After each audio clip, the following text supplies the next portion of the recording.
अगर आप software engineer हो या फिर आप किसी भी फील्ड में और आपको यूएस आना है तो एग्जैक्टली कैसे आए? वेटेज होता है इसका, बट और भी चीज़ें होती है। तुम्हारा एक्सपीरियंस क्या है, तुम एसओपी में क्या लिख रहे हो, तुमने रिसर्च करी है कि नहीं। और लोगों में ज़्यादा शायद बुद्धि भी इंडिया में ज़्यादा है, यहाँ थोड़े से लोग लेट बैक हैं, मेहनती लोग ज़्यादा है इंडिया में। मैंने सुना है लोगों ने 500, 600, 700 जगह अप्लाई करा है ऐसे। वो जॉब लगना मुश्किल होता है, ईजी रहता है, सबकी लग जाती है। नमस्ते, सत श्री अकाल, कैसे आप सबके हाल। मेरा नाम है ऋतु और अभी मैं हाइड पार्क में हूँ लंदन में। और बहुत सारे लोगों का मन होता है कि वो बाहर जाके सेटल हो, बहुत सारे लोगों का मन होता है कि वो बड़ी कंपनीज़ में जॉब करें। आज हम बात करने वाले हैं कि अगर आप सॉफ्टवेयर इंजीनियर हो या फिर आप किसी भी फील्ड में और आपको यूएस आना है तो एग्जैक्टली कैसे आएँ। इंडिया से यूएस की जो जर्नी होती है वो थोड़ी सी अलग होती है, उसमें बहुत सारे एक्सपीरियंसेस होते हैं, बहुत सारी लर्निंग होती है। तो आज हम वो डिस्कस करेंगे। आई एम वेरी होपफुल कि जब आप ये सब देखो, वो जो जर्नी को समझो तो आपको अच्छा लगे। Let's roll. सबसे पहला क्वेश्चन मेरा ये है कि यूएस आएँ तो आएँ कैसे? बहुत सिंपल है, आप किसी भी वेबसाइट पे जाएं, फ्लाइट बुक करवा जाएं। वो प्रशांत का जोक है, प्रशांत जाएंगे। चलो ठीक है। यूएस आने के लिए अगर पढ़ाई करने के लिए आना है या जॉब से आना है तो 2-3 तरीके हैं। और तो अगर तुम्हें पढ़ाई करने के लिए आना है तो यहाँ पे तुम कोई कोर्स में एडमिशन लो। उसके लिए तुम्हें कुछ टेस्ट होते हैं, जैसे जीआरई हो गया, टॉफल हो गया। ये टेस्ट तुमने दिए और उसके बाद तुम्हारे स्कोर्स के बेसिस पे और तुम्हें एसओपी लिखना पड़ेगा। हाँ, तो तुम्हें कॉलेज मिल जाएगा, कोई ना कोई तो हर किसी को मिल जाता है। ठीक है। जब तुम्हें कॉलेज मिल गया तो उसके बाद तुम यूएस आओ, यूएस में पढ़ाई लिखाई करो। और उसके बाद क्या रहता है, दूसरा होता है नौकरी से आना। तो नौकरी से आने के लिए क्या होता है कि कंपनी तुम्हारा L1 या H1B वीज़ा लगाएंगी। अलग अलग वीज़ा होते हैं। H1B पे तुम काम कर सकते हो, L1 में भी कर सकते हो। L1 पे ऐसा है कि तुम्हें कुछ सालों तक कंपनी में रहना, फिर ये वीज़ा लगवा के तुम यूएस में आ जाओ और यूएस में जॉब करने लगो। क्वेश्चन है वो जीआरई टॉफल आपने मेंशन किया मुझे, तो जो जीआरई टॉफल है उसमें ऐसा कुछ होता है कि there is a specific number जो हमें अचीव करना चाहिए, उसके बाद ही एडमिशन होता है, या फिर मतलब ऐसे लो रैंकिंग यूनिवर्सिटी में आप ऐसे भी जा सकते हो? नहीं, तो ऐसा रहता है कि हर एक तो पहली चीज़ शायद ऐसा होता है, हर यूनिवर्सिटी को जीआरई नहीं चाहिए होता। कुछ यूनिवर्सिटीज़ होती हैं जिन्हें जीआरई नहीं चाहिए। हाँ, कुछ होती है, मेरे को भी एग्जैक्टली पता नहीं कौन सी है। जीआरई का ऐसा रहता है कि जीआरई का स्कोर एक फैक्टर प्ले करता है तुम्हारे एडमिशन में। कुछ यूनिवर्सिटीज होती हैं जो कहती है इतना जीआरई का स्कोर चाहिए ही चाहिए, लेकिन कुछ यूनिवर्सिटीज इसको इतना वेटेज नहीं देती। तो जीआरई का ऐसा कुछ नहीं है।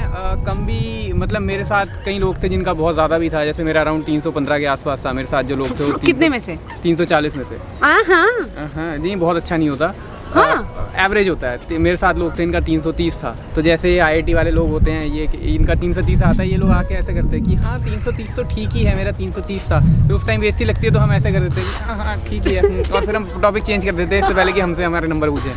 तो लेकिन हाँ, ऐसा एक वेटेज होता है इसका, बट और भी चीज़ें होती है। तुम्हारा एक्सपीरियंस क्या है, तुम एसओपी में क्या लिख रहे हो, तुमने रिसर्च करी है कि नहीं, और बहुत सारे फैक्टर्स होते हैं यूनिवर्सिटी में एडमिशन लेने के लिए। अच्छा, मुझे एक बात बताओ, जैसे यूएस में, इंडिया में तो काफ़ी मार्क्स सेंट्रिक चीज़ें हैं। मतलब अगर आपके मार्क्स अच्छे आएंगे देन टीचर्स भी आपको पसंद करेंगे, कहीं ना कहीं आपको भी ऐसा लगता है कि आपको मतलब प्लेसमेंट हो जाएगा या ऐसा कुछ हो जाएगा।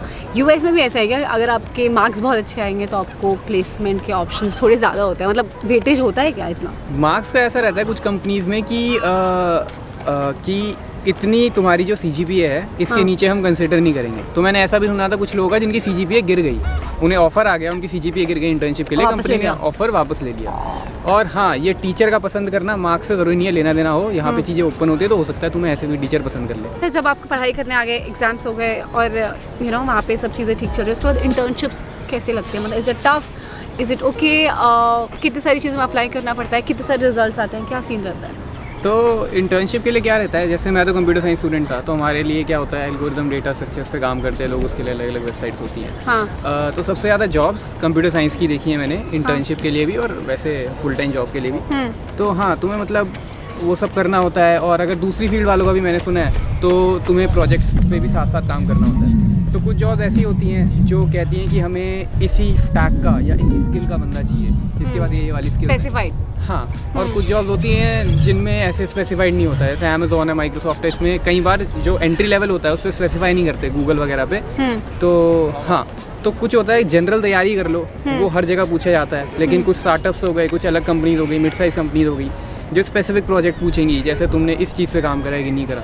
और कंप्यूटर साइंस में स्पेसिफिकली मैंने ये देखा है कि कई बार क्या होता है, लोगों ने स्पेशलाइजेशन किसी और फील्ड में करी होती है और जॉब उनकी, हाँ, सॉफ्टवेयर, जैसे किसी ने डेटा साइंस में स्पेशलाइजेशन करी, डेटा साइंस में जॉब मिलना इतना ईजी नहीं होता, तो वो and up getting a job in software ठीक। इंजीनियरिंग। ऐसा मैकेनिकल वगैरह में मैंने कम देखा है। मेरे दोस्त कुछ मैकेनिकल के थे, तो वो जिस चीज़ में स्पेशलाइजेशन कर रहे थे उसी में वो जॉब ढूंढ रहे थे और उसी में उन्हें जॉब या इंटर्नशिप मिली। अच्छा, इंटर्नशिप लगना आसान होता है, मुश्किल होता है? मतलब कितने सारे लोग उठाते हैं लोग, और फिर जब वो इंटर्नशिप लगती है तो उसे होप रहती है कि इससे मेरी जॉब भी लग सकती है, क्योंकि 2 साल तो खत्म होने के बाद फिर वापस जाने का जो चक्कर है उसके हिसाब से कैसा रहता है? तो देखो, थोड़ा सा प्रेशर तो रहता ही है, और बाकी मैंने ये देखा है कि जॉब लगना ज़्यादा आसान होता है, इंटर्नशिप लगना थोड़ा कम आसान होता है। ये मेरा एक्सपीरियंस था, हाँ, मेरे टाइम पे। सबकी इंटर्नशिप नहीं लगी थी, लेकिन सबकी जॉब लग गई थी। अच्छा। लेकिन कई लोग क्या करते हैं, जिनकी इंटर्नशिप नहीं लगती, हाँ। वो जैसे किसी टीचर के अंडर आरए या टीए लग जाते हैं। अच्छा। टीए तो उस टाइम पे पता नहीं होता है कि नहीं होता, आरए लग जाते हैं और उन्हें स्कॉलरशिप मिल जाती है सेमेस्टर्स में, और पैसा भी बन जाता है। पैसा भी बन जाता है, एक्सपीरियंस हो जाता है।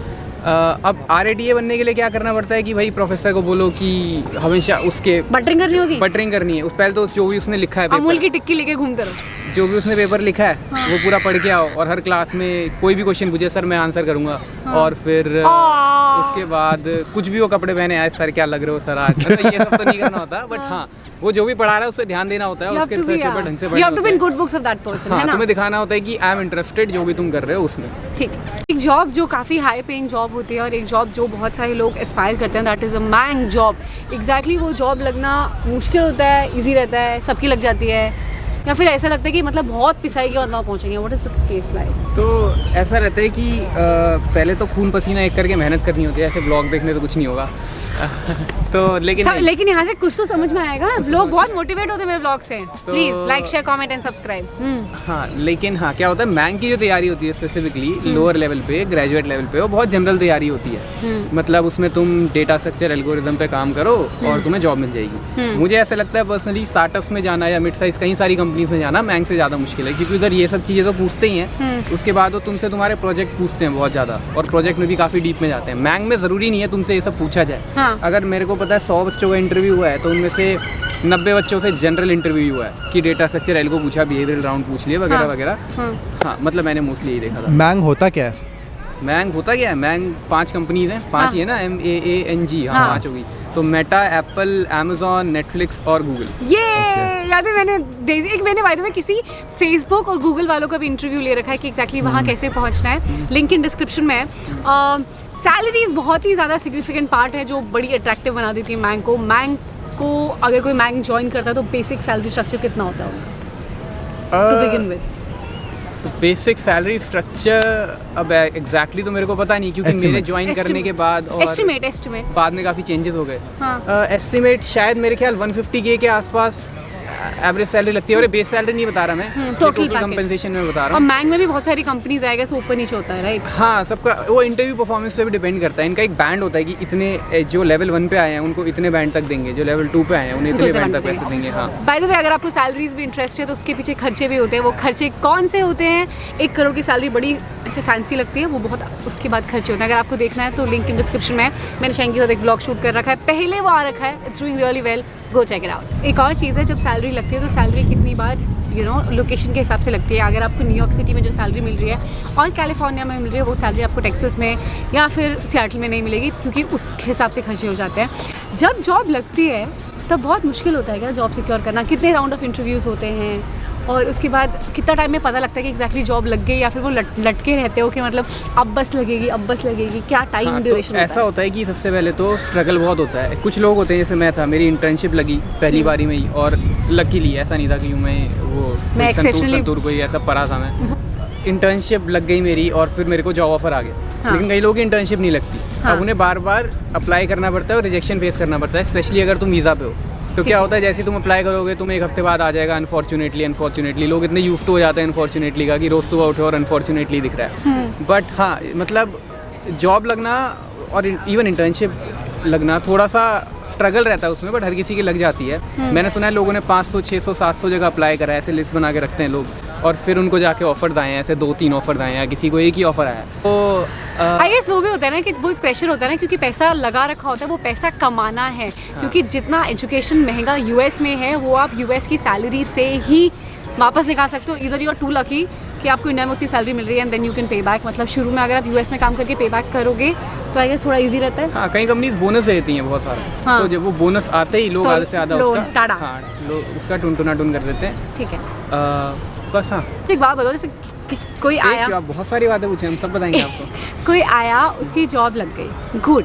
कोई आया, पढ़ाई की, लोन ली, उसकी जॉब नहीं लगी, तो फिर क्या होता है? देखो ऐसा होता है, बहुत सारी यूनिवर्सिटीज़ क्या करती हैं, वो पहले साल के लिए, क्योंकि तुम ओपीडी पे हो, हाँ। तो पहले साल के लिए वो साइन करके दे देती हैं कि ये बंदा हमारे अंडर काम कर रहा है। हाँ। तो तुम वो साइन लेटर ले सकते हो, हाँ। ठीक है, और तुम फिर जॉब ढूंढ सकते हो। तो तुम 1 साल तो ऐसे स्टे कर सकते हो, ठीक है। आगे के 2 साल के लिए तुम्हें उस 1 साल में जॉब ढूंढनी पड़ेगी। दूसरा तुम क्या कर सकते हो, यहाँ बहुत सारी छोटी छोटी कंपनीज होती हैं, बहुत लोग ईगो पे लेके बैठ जाते हैं कि हम इतनी छोटी कंपनी में company- जॉब करेंगे हाँ। हम। तो बेटर ये रहता है कि तुम जॉब पकड़ लो उस टाइम पे, और फिर तुम आगे Survive अपनी कर जॉब जाओ। ढूंढते रहो। हाँ, आगे तुम जॉब ढूंढते रहो। मैंग में जब आप जॉब करते हो तो ऐसे लोगों को लगता है ना बड़ा फैंसी है कि मतलब कोई बंदा फेसबुक में काम कर रहा है, कोई अमेजोन में काम कर रहा है, कोई नेटफ्लिक्स में काम कर रहा है। जब हम घर जाते हैं तो ऐसे लोगों को लगता है, मतलब इंडिया में भी लोगों को लगता है कि मतलब भैया लड़का करोड़ों कमाते हैं, वो उससे प्राइड वाली फीलिंग आती है घर पे जाके बाकी रिश्तेदारों से।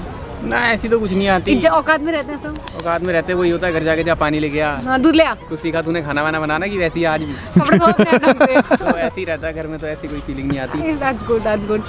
But I guess अभी रिसेंटली काफ़ी ज़्यादा ले ऑफ्स हुए हैं, ठीक है, मैंग में। तो आई थिंक वो डर कितना, फेसबुक ने आई थिंक अभी 11,000 लोग को निकाला है, ट्विटर में 50% लोग गायब हो गए हैं। अगर कोई इंसान बाहर 50 से ज़्यादा कोई इंसान बाहर जाता है तो ऑफकोर्स मन करता है कि यहाँ पे रहें, कुछ साल रहें, बट जब जाना पड़ता है तो उसका प्रेशर बहुत ज़्यादा होता है। तो ये प्रेशर हमेशा रहता है क्या? ये प्रेशर हमेशा रहता है जब तक तुम्हारा ग्रीन कार्ड ना लगे, और इंडियंस का ग्रीन कार्ड लगना थोड़ा वो भी होता है। बहुत लंबी लाइन है, बहुत लंबी लाइन बहुत है। लंबी लाइन है। जिन लोगों का अमेरिकन ड्रीम है यहाँ रहने का या स्टे करने का, उनके लिए बहुत बुरा है, क्योंकि आप डर में ही रह जाओगे। हाँ, अब 11,000 एम्प्लॉइज़ ले ऑफ हुए हैं, मान लो इनमें कई सारे इंजीनियर्स हैं, तो मार्केट में बहुत सारे इंजीनियर्स आ गए और अभी हायरिंग फ्रीज लग गया, तो इनके लिए जॉब ढूंढना थोड़ा सा मुश्किल हो जाता है। करेक्ट। उस टाइम पे, मतलब नॉर्मली जॉब ढूंढना ही मुश्किल होता है, स्पेशली एंड अगर इतने सारे ले ऑफ्स हुए हैं तो वो तो है ही मुश्किल। तो अगर आप आते हो तो मतलब उस बात में ये है कि आप अभी हो ज़िंदगी में, अभी प्रेजेंट रहो और खुश रहो।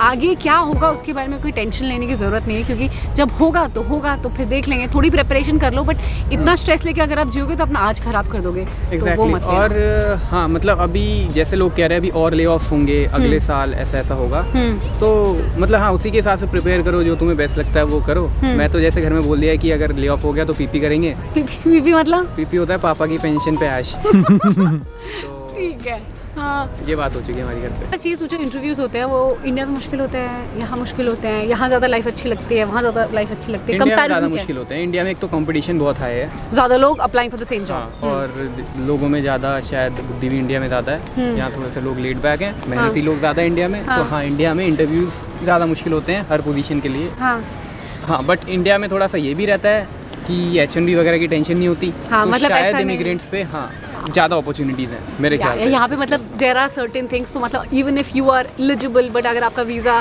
नहीं है या फिर आपको समझ नहीं आ रहा या फिर कुछ भी कंपनी आपको स्पॉन्सर नहीं कर रही, तो फिर कितनी सारी अपॉर्चुनिटीज़ हाथ से चली जाती है। रेफरल्स कितना इंपॉर्टेंट होता है? रेफरल्स मतलब रेफरल्स या फिर नेटवर्किंग? हाँ, नेटवर्किंग तो इम्पोर्टेंट होती है, रेफरल्स भी इम्पोर्टेंट होते हैं। हाँ। तो रेफरल्स में कई बार क्या होता है कि रेफरल्स ऐसे भी हो जाते हैं, मतलब एक तो ऑफिशियल रेफरल हो गए, तुमने रिज्यूमे लिया और फिर रिज्यूमे तुमने डाल दिया।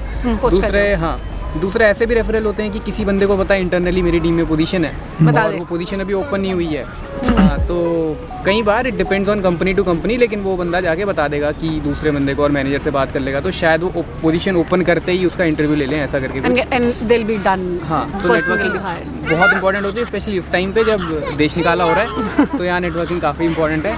और हाँ, और वो सब क्या कहते हैं जो आपने बताया था रेफरल। रेफरल में ये रहता है कि कई बार काम नहीं आते बिल्कुल भी रेफरल, तुम डलवाओगे तब भी कुछ नहीं होगा। कई बार बहुत काम आ जाते हैं, जैसे हाँ, जैसे कई कंपनीज कुछ लोगों का इंटरव्यू 4 महीने में करेगी, तुमने रेफरल करा तुम्हारा हफ्ते में हो गया। तो कंपनी टू कंपनी है, टाइम टू टाइम डिपेंड करता है ये सब चीज़ें। इस एक और चीज़, मेरी बहुत सारी जो ऑडियंस है वो इंडिया से है, तो अगर कोई इंडिया से आना चाहे और तो is it a tough route, और लाइक पढ़ाई करके तुम कंट्री में एंटर कर लिए और वहाँ से डायरेक्टली आना, तो कैसे? देखो दोनों के प्रोज एंड कॉन्स हैं। पढ़ाई करने जब तुम आ रहे हो तो तुम ऐसे बहुत सारा पैसा लगा रहे हो, ऐसे 40 से 50 लाख रुपए लगा रहे हो। इंडिया में तुम्हें पैसा नहीं लगाना पड़ा, बट इंडिया में अब कंपनी टू कंपनी डिपेंड करता है। कई लोग पहले ही जुगाड़ कर लेते हैं कि हम ये कंपनी तभी ज्वाइन करेंगे ये हम ये कंपनी छोड़ देंगे अगर तुम हमें बाहर जाने का US नहीं मौका। भेजोगे। हाँ। Correct। और कई लोग क्या करते हैं कि हाँ वही कंपनी में काम कर रहे हैं, कुछ टाइम के लिए काम कर रहे हैं, तो उन लोगों ने बेसिकली बोल दिया कंपनी से कि हमें बाहर भेजो।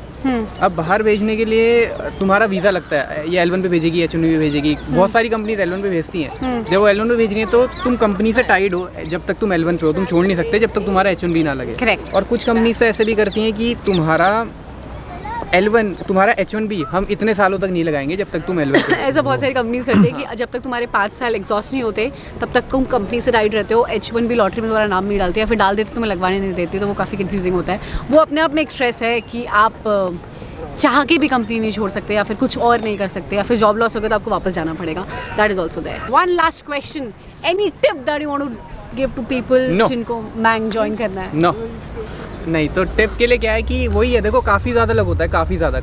मेरे कहीं ऐसे दोस्त थे हाँ। जिन्होंने बहुत ज़्यादा पढ़ाई नहीं करी, उन्होंने 2 दिन पहले ये DSL को जो भी तैयारी होती है करना शुरू करा। हाँ। और जो उन्होंने क्वेश्चन करे थे वही क्वेश्चन पूछ लिए थे। एक बंदे को तो मैं जानता हूँ, उससे 2 क्वेश्चन करे थे और वही दोनों क्वेश्चन, और उसको आगे पीछे नहीं आता होगा ज़्यादा, उसको उसी में ज़्यादा नहीं आता था। हाँ, उसने वही क्वेश्चन फटफट आंसर कर दिए। तो ये तुम्हारे लक पे होता है, तुम्हारी इंटरव्यूइंग स्किल पे होता है। ऐसा नहीं तुम्हें देखा दिखाया क्वेश्चन आ गया तुम कहते हो हाँ टट कर दिया, तो उसे समझ आता है तुम्हारा देखा हुआ है, तो तुम ऐसे थोड़ा एक्टिंग करो, ओह तो इंटरेस्टिंग क्वेश्चन है, ऐसे ऐसे करके तुम let me think about it.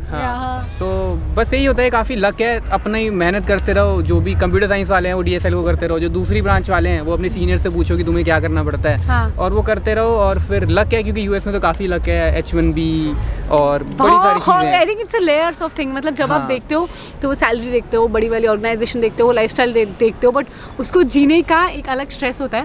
But फिर सब लोग बोलते हैं इतना स्ट्रेस है तो वापस क्यों नहीं आ जाते, बट उसका एक अपना क्वेश्चन है। या सिंपल बात है। तो या thank you so much for watching. I am hopeful कि आपको मजा आए होंगे। आपको मजा आए? हमें तो मजा आए। और शैंग द चैम्प लिखना मत भूलें उसके नीचे हमेशा की तरह, और सिर्फ मुझे लाइक करें। हाँ। और इन्हें क्या लाइक करोगे, और प्लीज इन्हें इंस्टाग्राम पे फॉलो भी करवाना है आपको। क्या है आपको? Please Albela Ritu Instagram follow करो and thank you so much. और वो सैलरी वाला व्लॉग अगर आपने नहीं देखा तो वो जरूर देखना। 1 करोड़ की सैलरी के कितने खर्चे होते हैं वो लिंक इन डिस्क्रिप्शन में है एंड सब्सक्राइब कर देना। It's been really a while.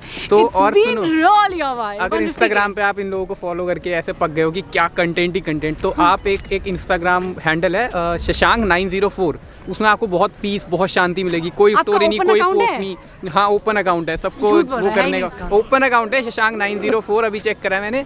उस पर आप मुझे ऐड कर लें, आपको बहुत पीसफुल तरीके से रहेंगे, आपको कोई स्टोरी का झंझट नहीं। जब आप, क्योंकि इन लोगों में तो आप ऐसे हो जाओगे ओ माय गॉड प्लीज। मैं बहुत मेहनत से रील्स बनाती हूँ और वो सब भी करती हूँ, ठीक है? वही तो कह रहा, वो नहीं करता। मैं बहुत मेहनत से ये सब नहीं करता, मैं इन चीज़ों से दूर रहता हूँ। Follow please me on Instagram, subscribe if you haven't done it already, and thanks to Prashant for taking us interview.